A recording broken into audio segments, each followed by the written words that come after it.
ನಿಮ್ಮ ಜೀವ ಇರೋವರೆಗೂ ಆರೋಗ್ಯವನ್ನು ಚೆನ್ನಾಗಿಟ್ಕೊಳ್ಬೇಕಾ? ಈ ಸಂಜೀವಿನಿ ನೋಡಿ.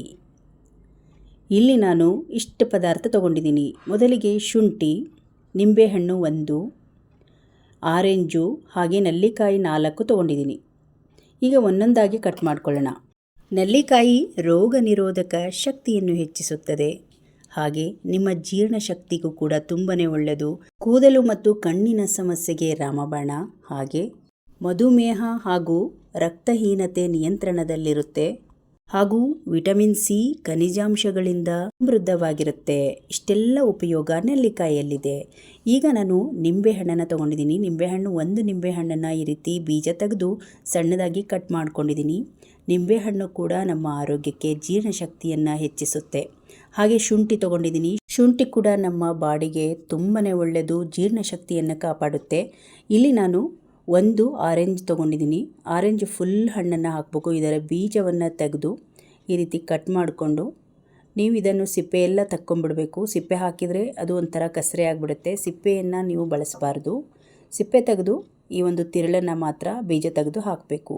ಇದರಲ್ಲಿ ವಿಟಮಿನ್ ಸಿ ಅಂಶ ಹೇರಳವಾಗಿದ್ದು ಚರ್ಮದ ಆರೋಗ್ಯವನ್ನು ಹೆಚ್ಚಿಸುವುದಲ್ಲದೆ ಜೀರ್ಣಶಕ್ತಿಗೂ ಕೂಡ ತುಂಬಾ ಒಳ್ಳೆಯದು.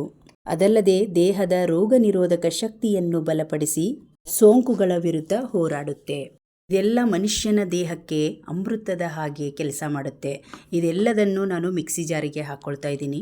ಇದಕ್ಕೆ 1-2 ಪದಾರ್ಥ ಅಂದರೆ ಅರಿಶಿಣ, ಹಸಿ ಅರಿಶಿಣ ಇದ್ದರೆ ಹಾಕ್ಕೊಳ್ಳಿ, ಇಲ್ಲಾಂದರೆ ಫ್ರೆಶ್ ಆಗಿರೋ ಅರಿಶಿಣ ಪುಡಿ ಹಾಕ್ಕೊಳ್ಳಿ. ಅರ್ಧ ಚಮಚದಷ್ಟು ಜೇನುತುಪ್ಪವನ್ನು ಹಾಕಿ ಇದಕ್ಕೆ ಸ್ವಲ್ಪ ನೀರನ್ನು ಸೇರಿಸಿ ಇದನ್ನು ಪೇಸ್ಟ್ ರೀತಿ ರೆಡಿ ಮಾಡ್ಕೊಳ್ಳೋಣ. ಈಗ ನೋಡಿ, ಈ ರೀತಿ ಆದರೆ ಸಾಕಾಗುತ್ತೆ. ಪೇಸ್ಟ್ ರೀತಿ ಆಗಿದೆ. ಆದಷ್ಟು ಇದನ್ನು ನುಣ್ಣಗೆ ರುಬ್ಕೋಬೇಕು.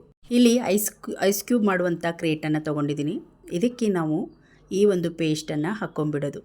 ಹಾಗೆ ಇದನ್ನು ಪೇಸ್ಟ್ ರೀತಿ ರೆಡಿ ಮಾಡಿ ಹಾಗೆ ನಾವು ಇಟ್ಕೊಂಡು ತಿಂತೀವಿ ಅನ್ನೋದಕ್ಕಿಂತ ಈ ರೀತಿ ಐಸ್ ಕ್ಯೂಬಲ್ಲೇ ಹಾಕಿ ಇಟ್ಕೊಂಡ್ರೆ ಇದು ಮಾಡಿಟ್ರೆ 1 ತಿಂಗಳು 2 ತಿಂಗಳು ಬರುತ್ತೆ. ತಿರ್ಗಾ ಮತ್ತೆ ಮಾಡಿ ಇಟ್ಕೊಳ್ಬೋದು. ಇದು ನಮಗೆ ಬೆಳಗ್ಗೆ 1 ಗ್ಲಾಸ್ ಕುಡಿದ್ರೆ ಸಂಜೀವಿನಿ ಥರ ವರ್ಕ್ ಆಗುತ್ತೆ. ಎಲ್ಲ ರೀತಿಯ ಪೋಷಕಾಂಶಗಳು ನಮಗೆ ಇದು ಸಿಗುತ್ತೆ. ಯಾರೆಲ್ಲ ಡಯಟ್ ಮಾಡ್ತೀರಾ ಇದನ್ನು ನೀವು ಬಳಸ್ಬೋದು. ನೋಡಿ, ನಾನು ಒಂದು 3-4 ಅವರ್ ಆದಮೇಲೆ ನಾನು ಓಪನ್ ಮಾಡ್ತಾ ಇದ್ದೀನಿ. ತುಂಬ ಚೆನ್ನಾಗಿ ಇದು ಐಸ್ ಕ್ಯೂಬ್ ಥರ ರೆಡಿಯಾಗಿದೆ. 15 ದಿವಸ ಅಥವಾ 1 ತಿಂಗಳಿಗಾಗುವಷ್ಟು ನೀವು ಇದನ್ನು ಕ್ಯೂಬನ್ನು ರೆಡಿ ಮಾಡಿ ಇಟ್ಕೊಂಡ್ರೆ ಸಾಕಾಗುತ್ತೆ. ಒಂದೇ ಒಂದು ಕ್ಯೂಬಲ್ಲಿ ನಿಮ್ಮ ಎಷ್ಟೋ ವರ್ಷದ ಆರೋಗ್ಯ ಸಮಸ್ಯೆಯನ್ನು ಕಡಿಮೆ ಮಾಡುತ್ತೆ. ನಿಮ್ಮ ಗ್ಯಾಸ್ಟ್ರಿಕ್ ಅಸಿಡಿಟಿ ಪಿತ್ತದಿಂದ ಬಳಲುತ್ತಿರೋರಿಗೆ ಈ ಕ್ಯೂಬು ಅಮೃತದಂಗೆ ಕೆಲಸ ಮಾಡುತ್ತೆ. ಡಯಟ್ ಮಾಡೋರಿಗೆ ತುಂಬ ಚೆನ್ನಾಗಿ ಕೆಲಸ ಮಾಡುತ್ತೆ. ಹಾಗೆ ಎನರ್ಜಿ ಕೂಡ ತುಂಬ ಚೆನ್ನಾಗಿರುತ್ತೆ. ಒಂದೇ ಒಂದು ಕ್ಯೂಬ್ ಬಿಸಿ ನೀರಲ್ಲಿ ಬೆಳಗ್ಗೆ ಕುಡಿದ್ರೆ ಸಾಕು, ಒಂದು ಒಳ್ಳೆ ಅವತ್ತಿನ ದಿನ ಒಳ್ಳೆ ಎನರ್ಜಿಕ್ ಆಗಿರುತ್ತೆ. ಹಾಗಾಗಿ ಮಿಸ್ ಮಾಡದೆ ಈ ವಿಡಿಯೋನ ನೋಡಿ ನೀವು ಕೂಡ ಈ ರೀತಿ ಕ್ಯೂಬನ್ನು ರೆಡಿ ಮಾಡಿ ಇಟ್ಕೊಳ್ಳಿ. ನಿಮ್ಮ ಒಂದು ದಿನದ ಕೆಲಸಗಳು, ದಿನಚರಿಗೆ ಮತ್ತು ಡ್ಯೂಟಿಗೆ ಬೆಳಗ್ಗೆಯಲ್ಲೇ ಕೆಲಸಕ್ಕೆ ಹೋಗ್ತಿರಲ್ಲ ಅಂಥವ್ರಿಗಂತೂ ನಿಮ್ಮ ಮೈಂಡು ಫ್ರೆಶ್ ಆಗಿರುತ್ತೆ ಇದನ್ನು ಕುಡಿಯೋದ್ರಿಂದ. ನಾನಿಲ್ಲಿ 1 ಗ್ಲಾಸ್ ನೀರನ್ನು, ಬಿಸಿ ನೀರನ್ನು ತೊಗೊಂಡಿದ್ದೀನಿ. ಆ ಒಂದು ಕ್ಯೂಬನ್ನು, ಒಂದೇ ಒಂದು ಕ್ಯೂಬನ್ನು ಹಾಕ್ತಾಯಿದ್ದೀನಿ. ನಮಗೆ ಕೆಲಸ ಕೂಡ ಕಡಿಮೆ ಆಗುತ್ತೆ ನೋಡಿ. ನಮಗೆ ಬೆಳಗ್ಗೆ ಎತ್ತು ಅಂದರೆ ನಿಂಬೆಹಣ್ಣು, ನೆಲ್ಲಿಕಾಯಿ ಪ್ರತಿಯೊಂದು ನಮಗೆ ಕುಡಿಬೇಕು ಅನಿಸುತ್ತೆ. ಆದರೆ ಎಲ್ಲವನ್ನೂ ನಮಗೆ ಫಾಲೋ ಮಾಡೋಕ್ಕೆ ಆಗೋದಿಲ್ಲ. ಈ ರೀತಿ ನಾವು ಕ್ಯೂಬನ್ನು ರೆಡಿ ಮಾಡಿಟ್ಕೊಂಡ್ರೆ, ಬಿಸಿ ನೀರು ತೊಗೊಂಡ್ರೆ ಸಾಕು. ಮಾಡೋದು 1 ದಿವಸ ಕೆಲಸ, ತಿಂಗಳುಗಟ್ಟಲೆ ನಾವು ಆರೋಗ್ಯವಾಗಿ ಎನರ್ಜಿಯಾಗಿ ಇರ್ಬೋದು. ಇದೇ ರೀತಿ ಆ್ಯಪಲಲ್ಲಿ ಕೂಡ ಮಾಡ್ಬೋದು. ನೀವು ಆರೆಂಜ್ ಬದಲು ಆ್ಯಪಲನ್ನು ಇದಕ್ಕೆ ಸೇರಿಸ್ಬೋದು.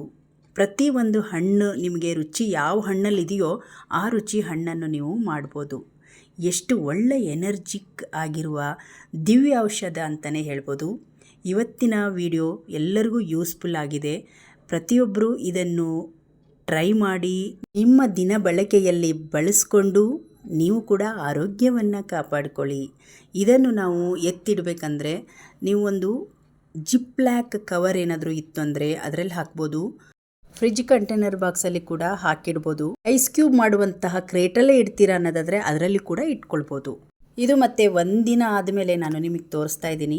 ಇದನ್ನು ರೀಫ್ರಿಜ್ಜಲ್ಲಿ ಇಟ್ಟರೆ ಸ್ವಲ್ಪ ಕೂಡ ಅದು ಕರ್ಗೋಗೋದಿಲ್ಲ. ತುಂಬ ಚೆನ್ನಾಗಿ ಸೇಫಾಗಿ 15 ಅಥವಾ 1 ತಿಂಗಳವರೆಗೂ ಇಟ್ಟು ಇದನ್ನು ಬಳಸ್ಬೋದು. ನೋಡಿದ್ರಲ್ಲ ಸ್ನೇಹಿತರೆ, ಇವತ್ತಿನ ವಿಡಿಯೋ ಎಲ್ಲರಿಗೂ ಯೂಸ್ಫುಲ್ಲು. ಇವತ್ತಿನ ವಿಡಿಯೋ ನಿಮಗೆ ಇಷ್ಟ ಆದರೆ ಒಂದು ಲೈಕ್ ಮಾಡಿ, ಈ ವಿಡಿಯೋವನ್ನು ಶೇರ್ ಮಾಡಿ. ಇನ್ನಷ್ಟು ವಿಡಿಯೋಗಳಿಗಾಗಿ ನಮ್ಮ ಫೇಸ್ಬುಕ್ ಪೇಜ್ ಹಾಗೆ ಯೂಟ್ಯೂಬ್ ಚಾನಲನ್ನು ಸಬ್ಸ್ಕ್ರೈಬ್ ಮಾಡ್ಕೊಳ್ಳಿ. ಧನ್ಯವಾದಗಳು.